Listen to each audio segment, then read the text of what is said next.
যোৱা 14 অক্টোবৰত ORSLৰ ওপৰত FSSAI অৰ্থাৎ food safety and standards authority of ইণ্ডিয়াই নিষেধাজ্ঞা জাৰি কৰে অৰ্থাৎ বেন লগাই দিয়ে।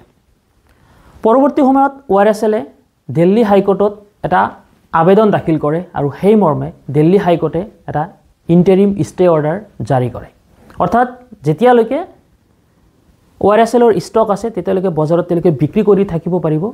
এতিয়া কথাটো হৈছে FSSAI ORSLৰ ওপৰত কিয় নিষেধাজ্ঞা জাৰি কৰিছিলে।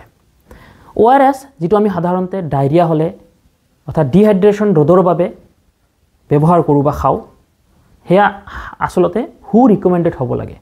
অৰ্থাৎ ৱৰ্ল্ড হেল্থ অৰ্গেনাইজেশ্যনৰ ফৰ্মুলা মতে ORS হ'ব লাগে, যেটো নেকি ORSৰ টেগ লগাই ব্যৱসায় কৰা কোম্পানীসমূহে মানি চলা নাই।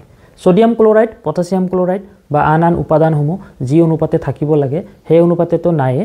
তাৰ উপৰিও কিছু অতিৰিক্ত উপাদান আছে, লগতে অত্যাধিক পৰিমাণে কাৰ্বোহাইড্ৰেট আৰু সুগাৰ আছে।